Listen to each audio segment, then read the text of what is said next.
નમસ્કાર મિત્રો, સ્વાગત છે આપનું નાની સ્ક્રીનમાં મોટા સમાચારની દુનિયામાં એટલે કે તાતની વાત યુટ્યુબ ચેનલમાં. મિત્રો, આ ચેનલમાં તમને મળશે આજના મુખ્ય સમાચાર, ગુજરાતની તમામ મહત્વપૂર્ણ ઘટનાઓ, રાજકારણ, ક્રાઇમ, સરકારી નિર્ણયો, બિઝનેસ અપડેટ્સ અને સામાજિક મુદ્દાઓ પર સંતુલિત અને સ્પષ્ટ અને સીધી વાત. મિત્રો, મારો એક જ મકસદ છે કે તમને ખોટી અપેક્ષાઓ વિના, ખોટી અપીલ વિના માત્ર સાચી માહિતી આપવી. જો તમારે ગુજરાતની પળે પળના સમાચાર જાણવા હોય તો આ ચેનલને સબસ્ક્રાઇબ કરો, બેલ આઇકન ઓન કરો, લાઈક કરો અને તાતની વાત યુટ્યુબ ચેનલ સાથે જોડાઈ જાઓ. આવો શરૂ કરીએ આજની વાત. તો મિત્રો, આજના મુખ્ય સમાચાર પર એક નજર કરીએ તો અંબાલાલ પટેલની મોટી આગાહી. મિત્રો, હવામાન નિષ્ણાંત અંબાલાલ પટેલ દ્વારા વરસાદને લઈને મોટી આગાહી કરવામાં આવી છે. આગાહી મુજબ 8 ઓગસ્ટથી વરસાદનો વધુ એક રાઉન્ડ શરૂ થવાનો છે અને 8 થી 12 ઓગસ્ટ દરમિયાન રાજ્યના અનેક વિસ્તારોમાં વરસાદી ઝાપટા પડી શકે છે. જ્યારે દક્ષિણ ગુજરાતમાં ભારે વરસાદની આગાહી અંબાલાલ પટેલ દ્વારા વ્યક્ત કરવામાં આવી.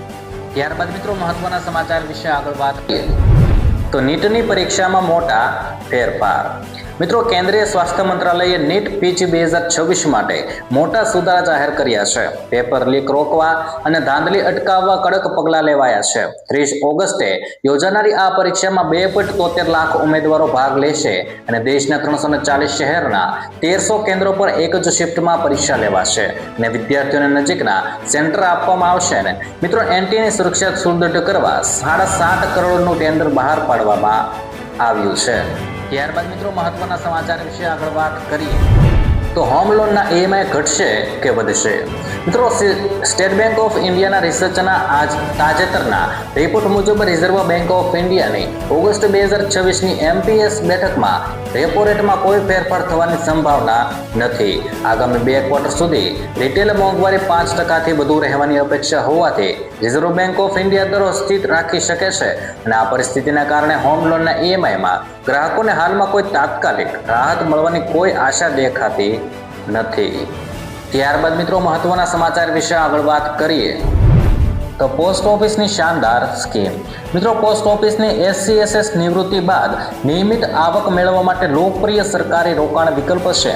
હાલમાં આ યોજનામાં 8.2% વાર્ષિક વ્યાજ મળે છે અને મહત્તમ 30 લાખ રૂપિયાનું રોકાણ કરી શકાય છે. વ્યાજની ચૂકવણી ત્રિમાસિક ધોરણે થાય છે અને સામાન્ય રીતે 60 વર્ષ કે તેથી વધુ ઉંમરના લોકો રોકાણ કરી શકે છે. જ્યારે કેટલાક નિવૃત્ત કર્મચારીઓ માટે ઉંમરમાં છૂટછાટની જોગવાઈ કરવામાં પણ આવી છે. ત્યારબાદ મિત્રો, મહત્વના સમાચાર વિશે આગળ વાત કરીએ તો ગુજરાત સરકારનો મોટો નિર્ણય. મિત્રો, ગુજરાત સરકારના શિક્ષણ વિભાગે રાજ્યના હજારો શિક્ષકો માટે ખૂબ જ મહત્વનો અને રાહત આપનારો નિર્ણય લીધો છે. 3 ઓગસ્ટ 2026ના રોજ જાહેર કરાયેલા એક નવા ઠરાવ મુજબ હવેથી રાજ્યની અનુદાનિત એટલે કે ગ્રાન્ટેડ ખાનગી પ્રાથમિક શાળાઓમાં ફરજ બજાવતા શિક્ષકોને પણ સરકારી કર્મચારીઓની જેમ જ મેડિકલ રિમેમ્બરન્સ એટલે કે તબીબી સારવારના ખર્ચની ચૂકવણીનો લાભ આપવામાં આવશે.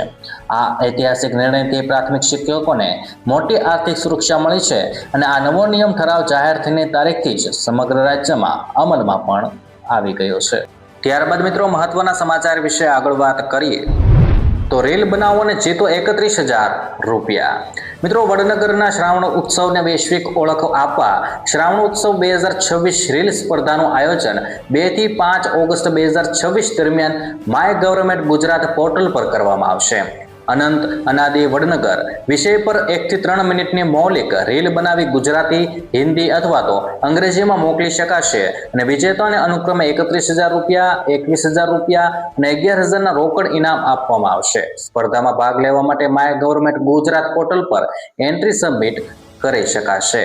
ત્યારબાદ મિત્રો, મહત્વના સમાચાર વિશે આગળ વાત કરીએ તો એલપીજી ગ્રાહકો માટે મહત્વના સમાચાર. મિત્રો, ઓગસ્ટ મહિનાની શરૂઆત આમ તો એલપીજી ગ્રાહકો માટે એક સારા સમાચાર સાથે થઈ હતી. એટલે કે મિત્રો, એલપીજીના ભાવમાં ઘટાડો થયો હતો, પરંતુ 1 ઓગસ્ટ 2026ના રોજ ઓઇલ કંપનીએ 19 કિલોવાળા કોમર્શિયલ ગેસ સિલિન્ડરના ભાવમાં નોંધપાત્ર ઘટાડો કરીને લોકોને મોટી રાહત આપી હતી. જોકે 14 કિલોવાળા ઘરેલું ગેસ સિલિન્ડરમાં ભાવમાં કોઈ ફેરફાર નથી થયો. મિત્રો, આ સાથે જ કંપનીઓ સિલિન્ડરનો સપ્લાય વિના અવરોધે ચાલુ રહે તે માટે ગ્રાહકોને તાત્કાલિક પોતાનું KYC પૂરું કરવા માટે કડક ચેતવણી પણ આપી છે. ત્યાર પછી મિત્રો આ તો હતા આજના મુખ્ય સમાચાર, પણ આજની હવામાન આગાહી શું કહે છે? જો કે મિત્રો વરસાદનું જોર ઘટી ગયું છે, પણ નવો રાઉન્ડ ક્યારે શરૂ થશે તેના વિશે મિત્રો વાત કરીએ તો ગુજરાતમાં છેલ્લા 15 દિવસથી ગુજરાત રાજ્યમાં સાર્વત્રિક સારો વરસાદ નોંધાયો છે. ખાસ કરીને જુલાઈના અંતિમ દિવસોમાં ઉત્તર ગુજરાત, દક્ષિણ ગુજરાત અને મધ્ય ગુજરાતમાં સારો વરસાદ વરસ્યો છે.